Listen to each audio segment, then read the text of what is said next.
बिस्मिल्लाहिर्रहमानिर्रहीम। अस्सलाम वालेकुम everyone. I hope you all are fine. हम अपने जो चैप्टर हमें कंटिन्यू करते हैं उसको, that is about decisions, manager as a decision maker.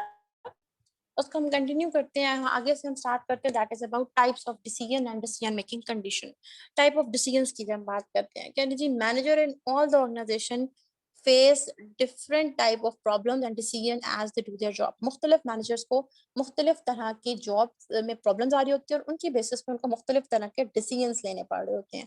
ठीक, अब डिफरेंट टाइप ऑफ प्रॉब्लम्स कौन सी होती हैं और उनके अगेंस्ट डिफरेंट डिसीजंस कौन से लेने पड़ रहे होते हैं, वन बाय वन उसको देख लेते हैं। तो कहने जी नंबर वन में आपके पास कुछ स्ट्रक्चर प्रॉब्लम्स होती हैं। स्ट्रक्चर प्रॉब्लम्स होंगी तो उनके प्रोग्राम डिसीजंस होंगे। अब स्ट्रक्चर प्रॉब्लम क्या होती हैं हम उनको देख लेते हैं। Some problems are straightforward. The decision maker goal is clear, the problem is familiar, and information about the problem is easily defined and complete. कोई भी ऑर्गेनाइजेशन में एक मसला आ गया, एक प्रॉब्लम आ गया जो पहली दफा नहीं आया, जो आता रहता होता रहता है, ये मसला स्ट्रेट फॉरवर्ड है, गोल क्लियर है। डिसीजन मेकर को, मैनेजर को पता है कि ऐसी सिचुएशन आएगी तो उसमें हमने क्या करना है। एम्प्लॉय अगर कंप्लेन लेके आ रहा है तो आपने उसकी कंप्लेन को कैसे हैंडल करना है, कैसे उसको आपने उसकी जो भी आपने सर्विस या प्रोडक्ट उसको दी है उसके अगेंस्ट आपने अपने आप को जस्टिफाई करना है, क्या कस्टमर सर्विस प्रोवाइड करनी है। ठीक, इसी तरह के आपको फेमिलियर है प्रॉब्लम, ये प्रॉब्लम मसले आते रहते हैं। उस तरह का आप का जब आपके पास स्ट्रक्चर्ड होती हैं चीजें, स्ट्रेट फॉरवर्ड होती हैं, क्लियर होती हैं, तो उनके लिए हम वर्ड यूज करते हैं स्ट्रक्चर्ड प्रॉब्लम है। For example might include when a customer return a purchase to a store, when a supplier is late with an important delivery, a new team responds to the fast breaking event, college handling of a student wanting to drop a class। आपके पास different, आपको पता है एक बच्चा class में भी अगर वो ड्रॉप आउट हो गया है तो आपने इसको क्या अगेंस्ट उसके करना है।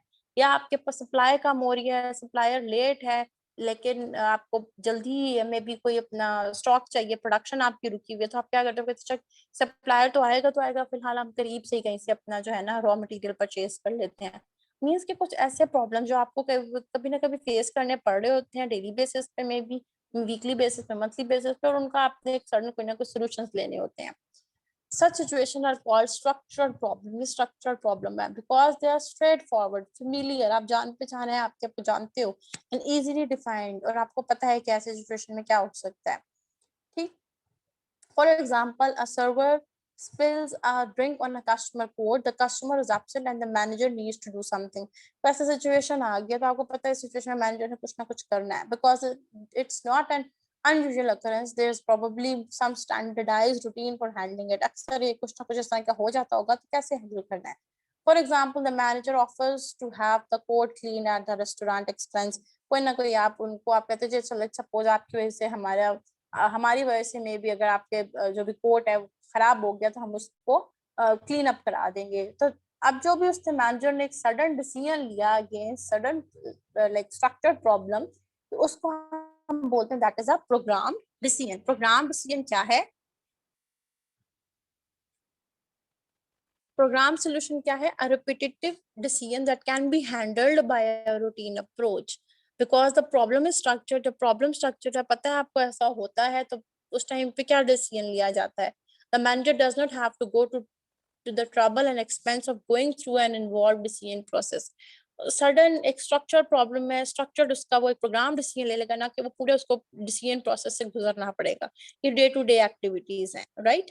यहाँ पे उसको alternative develop the alternative stage the decision making process neither does not exist and is given little attention. यहाँ पे इस तरह की सिचुएशन में जब हर चीज स्ट्रक्चर्ड है तो आपको ऑल्टरनेटिव या इस तरह डिफरेंट जो स्टेप्स हैं उसमें से गुजरने की जरूरत नहीं है।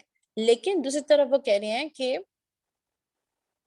जब प्रोग्राम डिसीजंस होते हैं तब आपको 3 different type of programme decisions लेने पड़े होते हैं, डिफरेंट मैनेजर्स रिलाई कर रहा होता है। Manager rely on one of 3 types of programme decision. Number 1 procedure, number 2 rule and number 3 policy. आप जब भी कोई प्रोग्राम डिसीजन लेने लगे हो आपको देखना पड़ता है what is the procedure of doing that. आपके ऑर्गेनाइजेशन में कौन से स्टेप्स हैं जो जिन सिक्वेंशियल स्टेप्स हैं जो मैनेजर फॉलो कर रहा है, प्रोसीजर्स क्या हैं। A procedure is a series of sequential steps a manager uses to respond to a structural problem. The only difficulty is identifying the problem. Once it is clear, so is the procedure।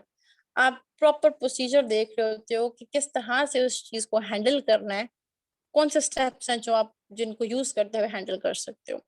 Number two, rules. Rules क्या है? Rules is an explicit statement that tells a manager what can or can not be do. Organisation के कोई ना कोई rules और regulations होंगे, उनको भी देखना पड़ता है आपको कि कौन सी रूल्स हैं जिनकी बेसिस पे आप डिसीजन ले सकते हो। Rules are frequently use because they are simple to follow and ensure consistency.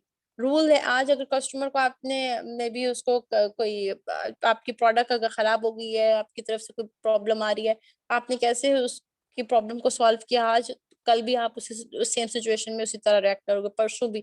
तो कोई ना कंसिस्टेंसी होती है, ठीक, कोई ना कोई रूल्स होते हैं जो आपको फॉलो करना पड़ रहे होते हैं। जैसे मैंने एग्जांपल दी है कि कोई ना कोई आपके पास अगर कोई रूल होगा, आपकी कोई एब्सेंटिज्म है, या आपका कोई मे बी एम्प्लॉय लेट आ रहा है, तो उसके अगेंस्ट आपको डिसिप्लिनरी डिसीजंस लेने पड़ रहे होते हैं, किसी ने छुट्टी कर लिया बगैर बताए, या कोई भी ऐसी सिचुएशन है, कोई ना कोई ऑर्गेनाइजेशन के अंदर रूल्स होते हैं जिनके अगेंस्ट डिसीजन ले रहे होते हैं आप। And the third one is policy. Proper कोई ना कोई पॉलिसीज बनी होती हैं ऑर्गेनाइजेशन में, कोई गाइडलाइंस होती है जिनको आपने फॉलो करना होता है। ऐसे ही रैंडम जो है वो कोई भी डिसीजंस नहीं ले सकता, बेशक वो मैनेजर हो या कोई भी हो।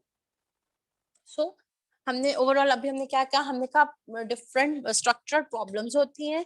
स्ट्रक्चर प्रॉब्लम मींस कि that are you are familiar with that, occurred have occurred before, पहले ऐसा हो चुका होता है, कंप्लीटली आपको इजीली एंड कंप्लीटली डिफाइंड होती है, उसके लिए आप प्रोग्राम डिसीजन लेते हो। प्रोग्राम डिसीजन की जब हमने बात की तो हमने कहा different types of programme decisions हमारे पास होते हैं, कुछ पॉलिसीज, कुछ प्रोसीजर, कुछ रूल्स को आपने देखना होता है। एक एग्जांपल के थ्रू हम देख लेते हैं कि जी आपने नंबर वन, आपकी पॉलिसी क्या है। कोई अगर कस्टमर कोई ना कोई प्रॉब्लम आपकी प्रोडक्ट में भी अगर आपको कंप्लेन करने आया, पॉलिसी क्या है दैट आपके ऑर्गेनाइजेशन में कि you have to accept all customer return merchandise, आपने सारे जो उसकी रिटर्न हैं उसको रिसीव कर लेना है, ये आपकी पॉलिसी है। Number two, procedure. Follow all the step for completing merchandise return documentation. अब आपने प्रोडक्ट तो मे भी वापस ले रहे हो, लेकिन वो क्या प्रोसीजर है जिसके थ्रू आपने उसको लेना है। मे बी आप कोई कहते हो जी स्लिप होनी चाहिए, स्लिप का रिटर्न करें, आप एक न्यू स्लिप बना देते हो जिसमें आप रिटर्न का सारा एलिमेंट सब कुछ लिख देते हो, या आपने कोई ऐसे प्रोसीजर्स हैं, लेट्स सपोज आपने कोई भी पॉलिसी सेट की है, प्रोसीजर सेट किए हैं, उनको आपने फॉलो करना पड़ता है। Rules, manager must approve all refunds over $50। आप उनको रिफंड कर देते हो, लेकिन आपने कोई रूल सेट किया है कि हम रिफंड तो मनी कर देंगे, लेकिन अगर आपका जो भी आपका मे बी ऑर्डर था वो $50 से अबव है तब। No credit purchases are refunded for cash. अगर आपने क्रेडिट से पेमेंट की है तो वो रिफंड नहीं होगी कैश के थ्रू। तो बेसिकली कुछ रूल्स वगैरह सेट कर लेते हो जिसकी बेसिस पे आप प्रोग्राम डिसीजंस ले रहे होते हो। सो ओवरऑल हमने क्या कहा कि अगर स्ट्रक्चर्ड प्रॉब्लम है तो उसके लिए हम प्रोग्राम डिसीजंस ले रहे होते हैं। दूसरी तरफ इसका आप कह लो रिवर्स है। स्ट्रक्चर प्रॉब्लम, हर चीज आपके पास पहले से आपको पता होती है कि इस तरह की सिचुएशन हो सकती है, इस तरह की प्रॉब्लम्स आती रहती हैं। वैसी अनस्ट्रक्चर प्रॉब्लम क्या है? They are the problem that are new and unusual, जो कभी ऐसा हुआ नहीं, एक डिफरेंट सिचुएशन आ गई है for the very first time, सब कहते हैं ये अनस्ट्रक्चर प्रॉब्लम है। And for which information is ambiguous और इनकम्प्लीट, उससे रिलेटेड जो इन्फॉर्मेशन भी आपके पास इतनी अवेलेबल नहीं है, हर चीज जो है वो एम्बिगुअस है, अनक्लियर है, you don't know about all the things about it, तो आप कहते हो कि अनस्ट्रक्चर्ड प्रॉब्लम आई है आपके ऑर्गेनाइजेशन में। जब आपके पास प्रॉब्लम अनस्ट्रक्चर्ड है तो ऑब्वियसली बात है कोई प्रोग्राम डिसीजन तो होगा नहीं, उसके लिए आपको नॉन प्रोग्राम डिसीजन लेने पड़ेंगे, making in order to develop unique solution, और आपको जो सोल्यूशन है वो भी यूनिक आएंगे। एक चीज जो बिल्कुल नए सिरे से अभी हुई है,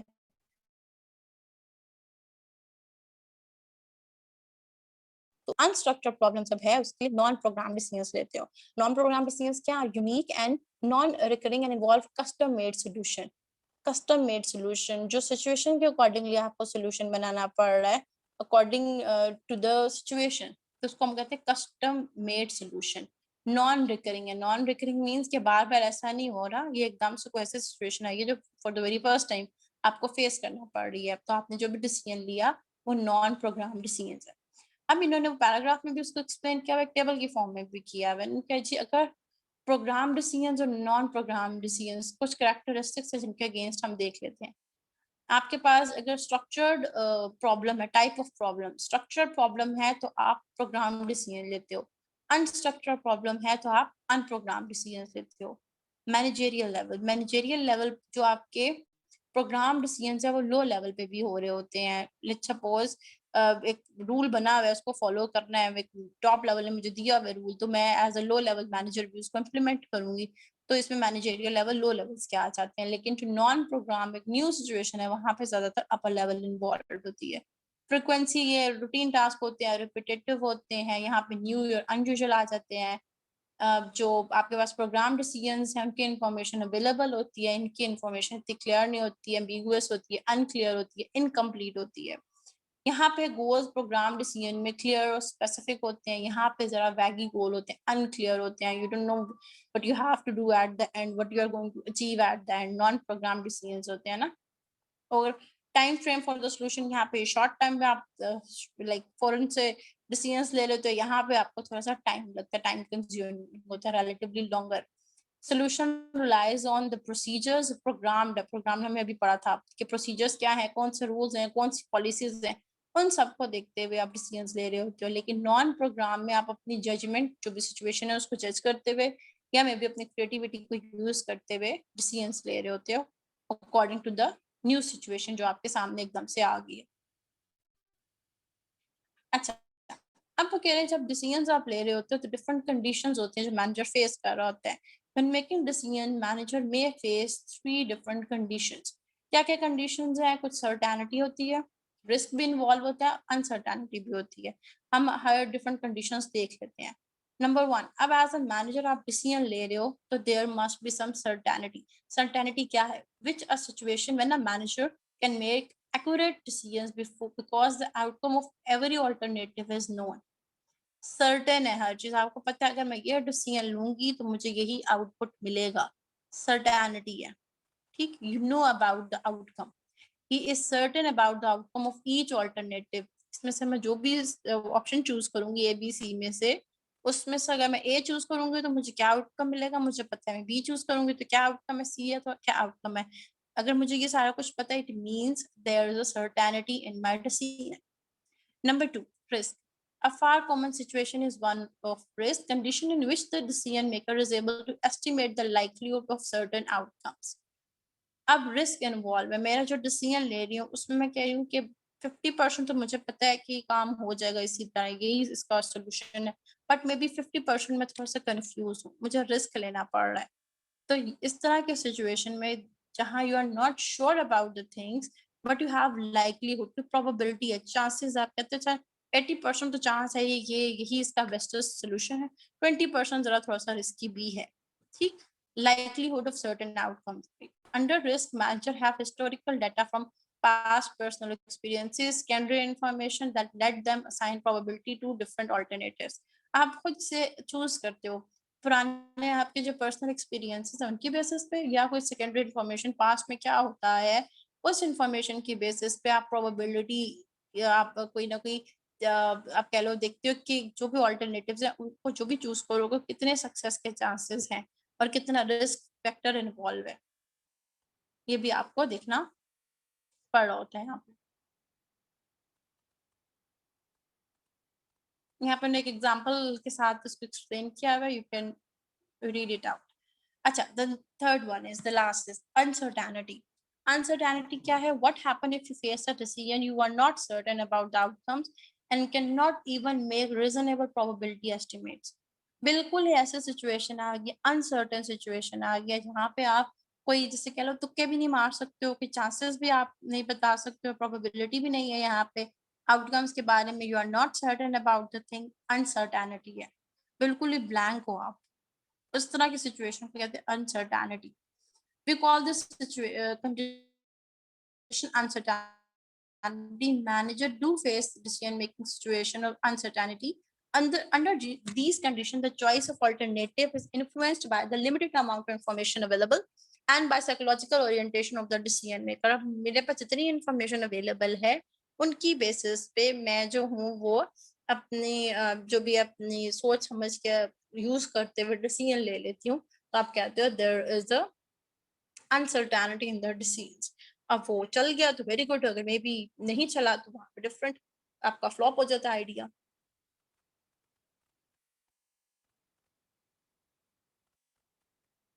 okay, then we have different styles of decision making. मुख्तलिफ मैनेजर्स के मुख्तलिफ स्टाइल होते हैं लीडरशिप के, sorry not leadership, decision making के। Your thinking style reflect two things, दो चीजें हैं। अच्छा सॉरी, यहाँ से पढ़ते हैं। Recent research done with four distinct group of people says the way a person approaches decision making is likely affected by his thinking style।